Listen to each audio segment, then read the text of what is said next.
Hello, my name's Abigail. I'm 28 years old. My life is kind of a mess right now, but I have some free time to spare and I really need to get things off my mind. So here I am. Let me begin by introducing you to my husband, Chris, and I. We met when we were in college, and the day that we met, I just had this gut feeling that we were meant to be together. We started dating a month after we met, and our relationship got more and more serious until one day, about 2 years after graduating, we decided that we wanted to get married. We invited all of our closest friends and family for our wedding, and we had a blast. Since then, our relationship has only gotten stronger. That being said, the incident I want to talk to you about today is one of the many reasons that we have such a strong relationship. You see, Chris and I are very big on family.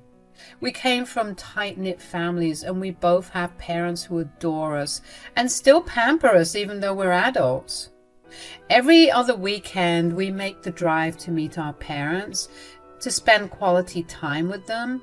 I have one sibling, and once every 2 months we go to visit them or they come over to us. As for Chris, he had a sister. I say had because she was considered the black sheep of the family. She ran away from home when she was 22, and Chris didn't remember much of what happened because the event was traumatic to him. His parents did eventually tell him what happened, but he never really opened up to me about it, and I never pushed because I didn't think it was my place to know. Anyway, one Saturday, Chris got a call from an unknown number while the both of us were enjoying our day. He picked up the call and immediately went stiff. He exited the room and came back after 15 minutes with the widest smile on his face. "You're never going to believe who just called me." "Who? Remember how I told you I had a sister?" "Yeah, you lost all contact with her because she ran away and refused to talk to your family, right?" "Yeah. Well, she called me." "Oh my gosh, what did she say?" "She said that she was in town and asked if she could visit us tomorrow." "That's wonderful. Tell me that you said yes." "Of course I did. My sister and I were very close when I was younger, and then she just disappeared." "Didn't your parents ever tell you what happened?" "Well, apparently my sister was a handful to handle. She lived with my parents until she was 22 and stole from them constantly." "Oh, that's a bit concerning." "Yeah, and she dropped out of college and never found a job, which was why she was stealing. You know, my parents are lovely and very patient, but at some point they just snapped and asked her to move out." "Right, and I can't imagine what your sister must have done to upset them so much that they kicked her out." "I don't remember the specifics of it, but all I remember is that there was a lot of screaming on Ellen's part, and my parents tried their best to be gentle with her." "Ooh, that must have been rough on you too." "Yeah, it sucked not having my best friend around. I tried to get in touch with her so many times, but she just never responded to me. Eventually, I gave up. So trust me when I say that I was beyond shocked to hear her voice on the phone when she called." "I can imagine. I'm so happy you're going to finally be reunited. I hope that everything's going well with her now." "Me too. She told me she has a son, which means that I'm an uncle."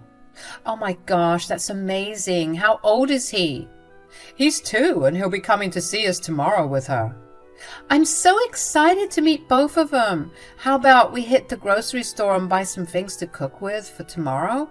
"Let's go." While I was super happy for Chris to be reunited with his sister, I couldn't entirely ignore the information he had dumped on me about her.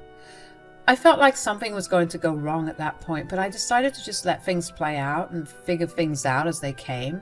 Chris and I spent the rest of the day prepping for the next day's meal. Chris was so excited, and his excitement rubbed off on me too. When it came time to sleep, both of us were too anxious to fall asleep.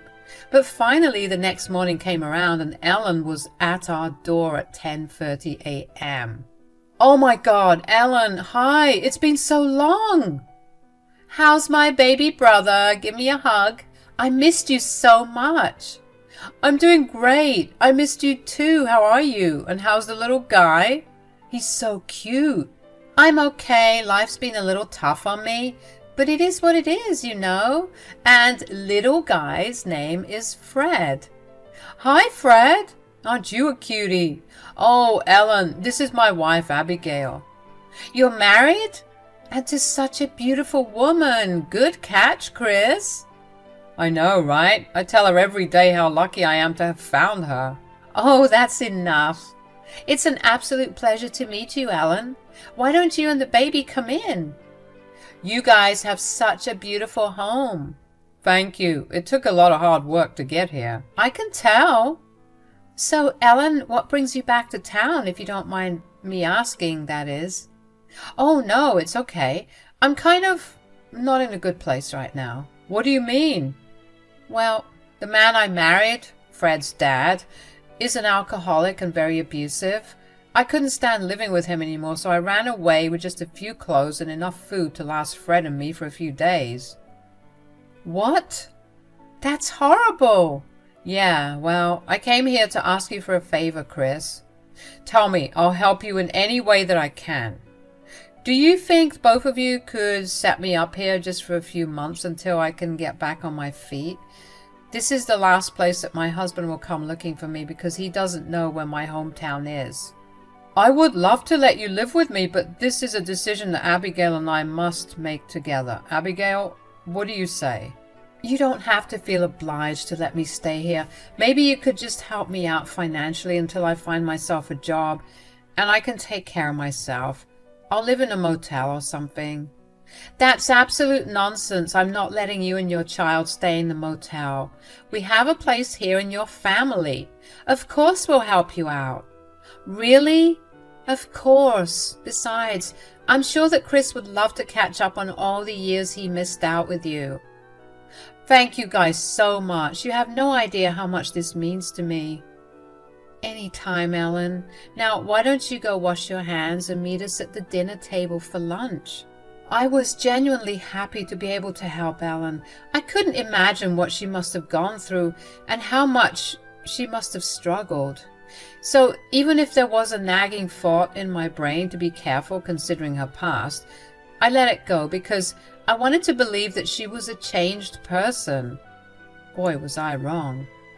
The first month that Ellen stayed with us, she essentially lobbed her baby off to us. She barely took care of the child and sometimes even forgot to feed it. I didn't say anything, but Chris and I did take over the childcare duties after that.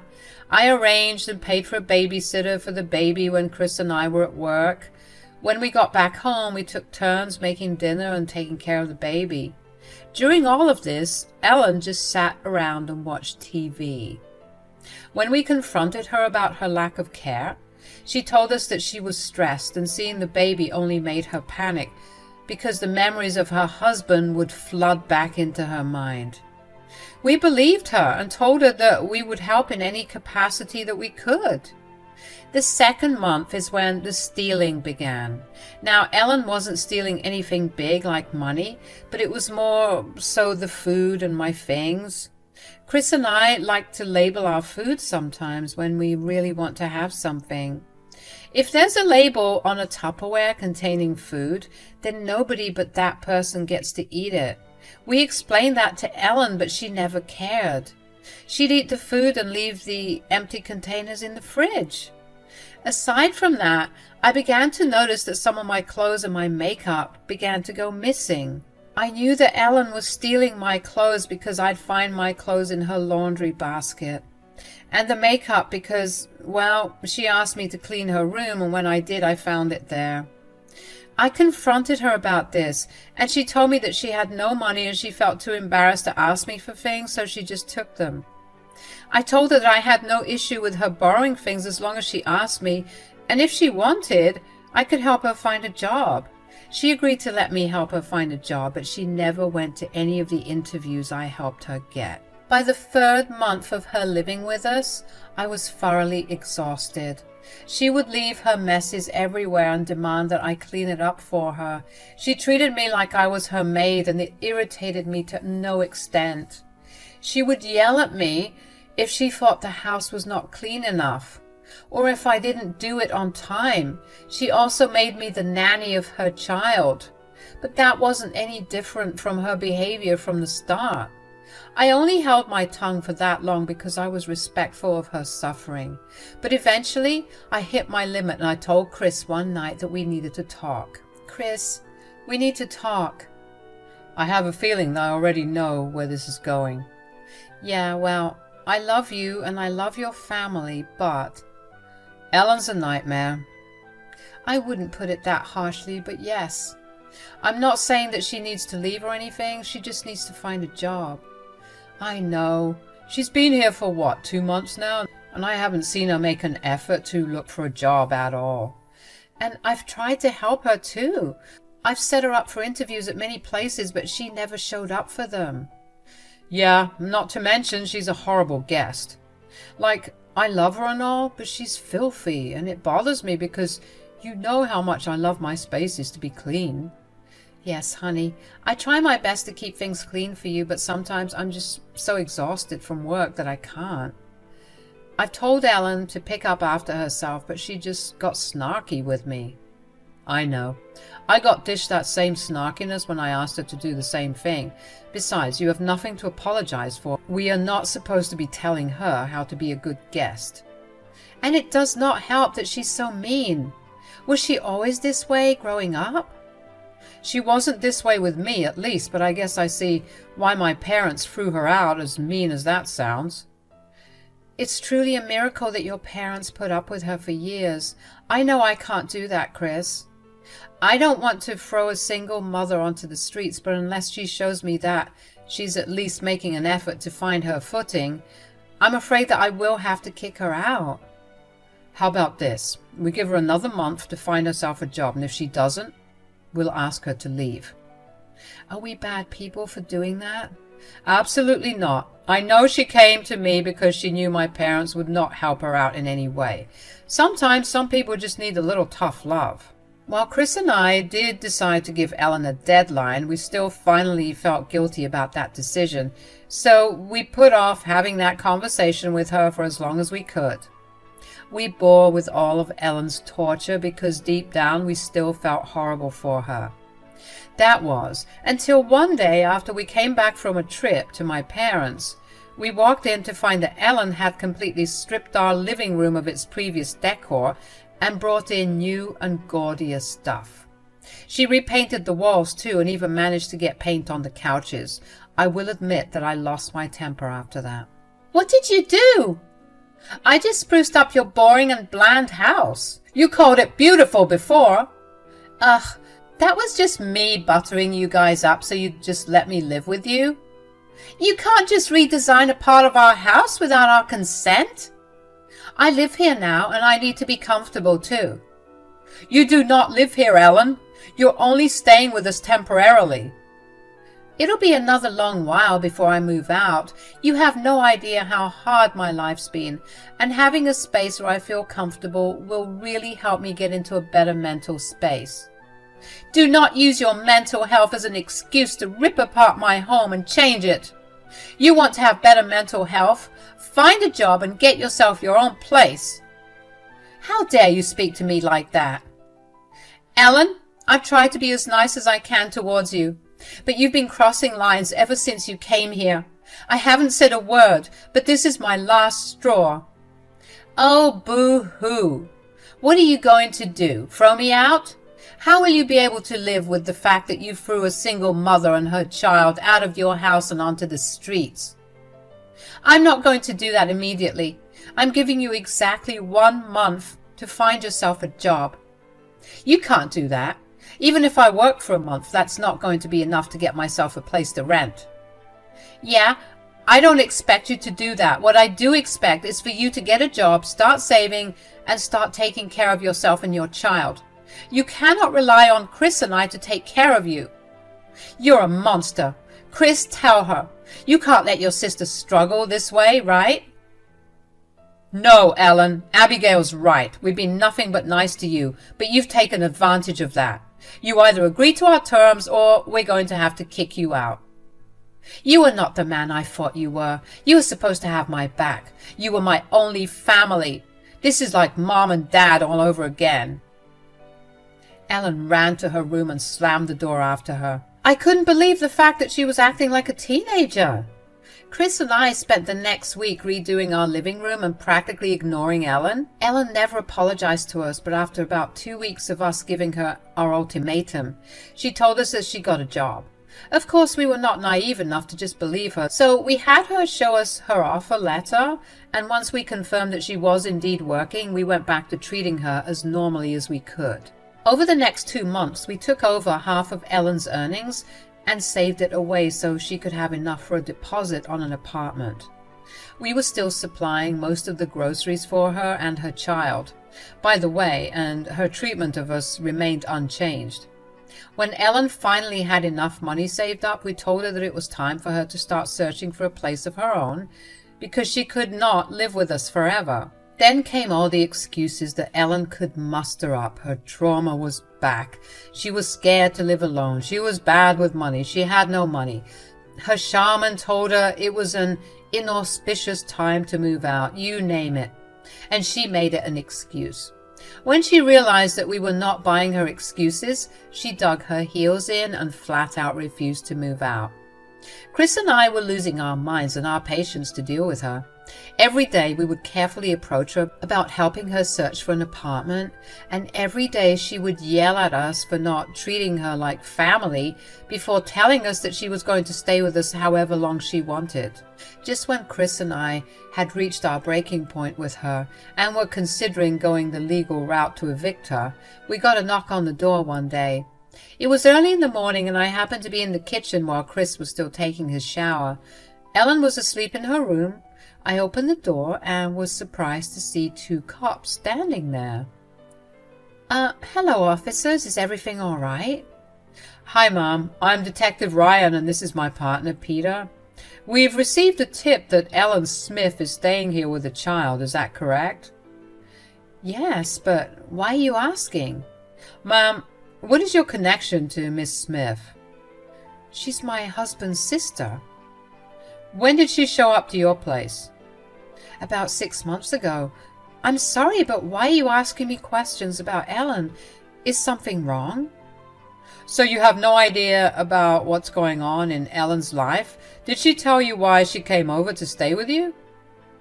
Well, my husband lost contact with her when he was 13, and she only got in contact with us 6 months ago. She said that she had an abusive alcoholic husband who she was running away from. She asked my husband and me if we could help her by letting her stay with us, and naturally we agreed because we couldn't let her and her baby starve outside when we had plenty of room in our house. I see. Well, I'm afraid that you've been lied to. What do you mean? Honey, who's at the door? Oh, what are the cops doing here?